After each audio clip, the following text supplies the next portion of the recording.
Plusieurs petites localités de la région doivent composer avec des délais trop longs avant qu'un premier répondant puisse porter secours à une personne dans le besoin. Mais c'est également le cas pour plusieurs autres grandes municipalités, par exemple comme Sainte-Terre ou Amos. On a constaté dans un premier temps qu'il y avait 773 villes qui n'avaient pas de premiers répondants.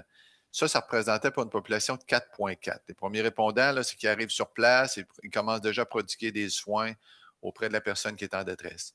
Donc là, on a fait des calculs, puis les études ils disent aussi que c'est important le plus possible d'arriver inférieur à 10 minutes. Une situation qui résonne comme une sirène d'alarme pour le président régional de la CSN qui représente plusieurs paramédics. Ça devrait servir de signal d'alarme. De notre côté, ça ne fait que souligner le fait que le travail est inachevé.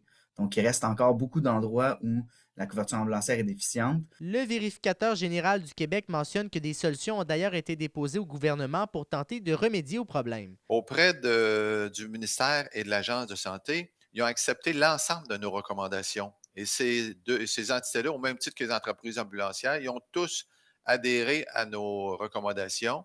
Puis ils vont devoir produire un plan d'action pour justement mettre en place nos recommandations puis améliorer les situations pour chacune des lacunes qu'on a identifiées. Une problématique qui persiste depuis quelques années selon la CSN. C'est un signal d'alarme que les syndicats ambulanciers envoient depuis très longtemps, que les organisations syndicales comme la CSN envoient depuis longtemps. Là, nous, on prépare notre congrès de la semaine prochaine, puis on se souvenait que lors de notre dernier congrès, il y a 3 ans, c'était encore une question, c'était une question d'actualité. De son côté, le ministère de la Santé a présenté les résultats de nouveaux contrats de services établis il y a 2 ans avec les entreprises ambulancières. Ils ont permis de réduire à certains endroits les délais de 20 % avant qu'une ambulance soit en route vers un appel urgent.